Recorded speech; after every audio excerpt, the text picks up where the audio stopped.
Aujourd'hui, c'est un message unique pour un parti unique qui va être baptisé tout à l'heure. Et c'est aussi un message unique pour le président unique de ce parti unique qui s'appelle Bassirou Diomaye Diakhar Faye. Aujourd'hui, c'est son jour. Aujourd'hui, c'est son moment. Nous lui sommes infiniment reconnaissants d'avoir matérialisé cette idée dite folle, d'avoir pensé à créer un parti politique qui sera, dans les prochains jours, le premier parti politique de la République du Sénégal. Et nous mettons en place ce parti politique parce que nous avons choisi la République. Nous n'avons choisi que rien que la République. Et nous avons tous ici, autant que nous sommes, défendu la République sous les colibés, sous les menaces. Et nous avons tenu bon parce que nous savions que nous avions choisi le bon chemin. C'est le chemin de la patrie, c'est le chemin du Sénégal d'abord et le chemin de la patrie d'abord. Nous avons aussi choisi Diomaye. Comme nous aurions pu choisir Diakhar, comme nous aurions pu choisir Faye, comme nous aurions pu choisir Bassirou. Mais vous avez fait le choix, nous avons fait le choix de choisir Bassirou Diomaye Diakhar Faye dans son patrimoine complet pour qu'il continue à nous guider et à guider le Sénégal vers les lendemains meilleurs. Nous avons choisi aussi la paix. Bés bu ñu fi waxee jàmm la ñu ne fii jàmm kenn du ko fi waxee. Alors que Sénégal ci jàmm la mës a lalu. Sénégal ci jàmm lañ ko mës a lijjanti. Sénégal ci jàmm la mës a liggéey. ñu ni nag nañu xool képp koo xam ne patriote nga. bokku Sénégal njariñu Sénégal tax la jóg. Qu'on mette fin à cette parenthèse émotive du mandat pour entrer dans une parenthèse pragmatique du mandat avec les résultats qui vont se faire voir très bientôt. lépp lu ñu am Sénégal moom moo ñu ko gënal te homme politique boo xam ne da nga jóg di liggéey pour Sénégal du sa moroomu homme politique moo lay tànnal yoon du sa moroomu homme politique moo lay wax koy àndal du sa moroomu homme politique moo lay wax ban yoon nga war a jaar ñun ñoo waxtaan suñu biir ba jubboo d'accord ne dañuy ànd pour aller à la conquête des suffrages. Et c'est pour ça que je voulais rendre hommage à toutes ces personnes qui sont ici.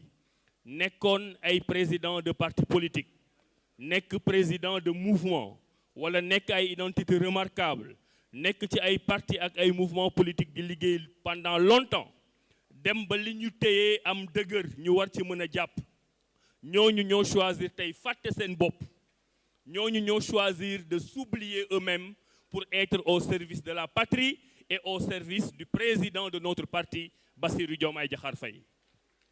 ma leen di wax ne nag def ngeen loo xam ne histoire du Sénégal dina ko bind parce que le parti que nous sommes en train de créer a pris une trajectoire inédite.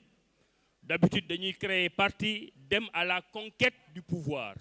Nous avons déjà le pouvoir avec le travail exceptionnel d'une coalition et nous sommes en train de nous muer en parti politique. képp koo xam ne bokkoon nga ci parti képp koo xam ne bokkoon nga ci mouvement ñu ngi lay sargal di leen wax ne bés ni ki tey Awalé amatul bés ni ki tey Mimi 2024 amatul bés ni ki tey amul benn mouvement ak benn parti boo xam ne dafay am ci biir parti bi. C'est notre parti, c'est notre leader, c'est celui qu'on a choisi et Inch'Allah, Inch'Allah, Inch'Allah, stratégie bi nga xam ne ci la ñu jëm stratégie bu yomb la.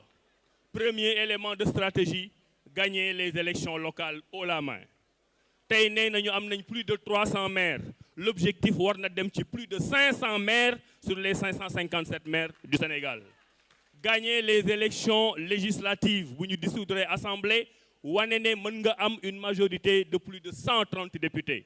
dem nag ba ca mujj élection présidentielle gagner ko écraser ko fexe opposition exister mais opposition bi gis ci boppam ci parti bi gis boppam ci Bassirou Diomaye Faye pour ñu yóbbu ko un deuxième mandat.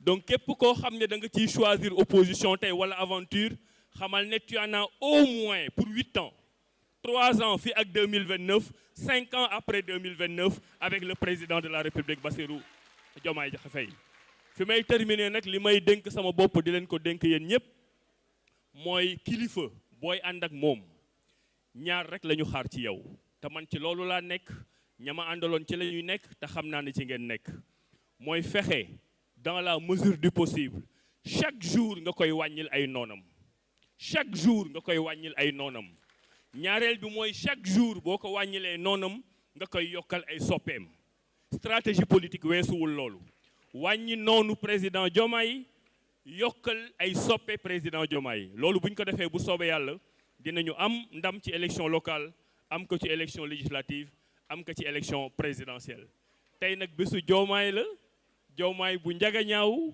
moom la ñuy tàllal le tapis rouge moo tax tous mes amis séeréer saafi tey dama bëgg ngeen jàppale Bassirou Diomaye Faye toute ma famille lébu dama bëgg ngeen jàppale Bassirou Diomaye Faye parce que ñoom la ñu bëgg mu yor Sénégal les Joola les Mandeng les Pulaar ñëpp nañu xam ne patrie bii nga xam ne moom la ñu woote mooy la patrie d'abord amul différenciation ci biir Sénégal tey doomu njaga ñaaw la ëllëg nekkoon na doomu keneen suba dina nekk doomu leneen waaye tey ci doomu njaga ñaaw boobu la ñuy fës maa ngi leen di sant di leen gërëm wasalaam. Voilà, merci beaucoup monsieur le ministre Abdourahmane Diouf waaye nag di feddali sunu nuyoo rek ci ministre yi nga xam ne depuis ce matin ba léegi ñu ngi fii le ministre de la culture Alpha Thiam notre très cher ami merci monsieur le ministre Bakary Sarr ministre de la communication et porte-parole du gouvernement ñu ngi la nuyu bu baax a baax seen taxawaay rafet na waaye itam di nuyu sunu xarit Lamine Gane Lansana Gani Sakho ñu koy nuyu bu baax a baax itam waaye di rappeler ne fii am nañu fi lu tollook 340 maires et présidents de conseils départementaux ñu ngi ci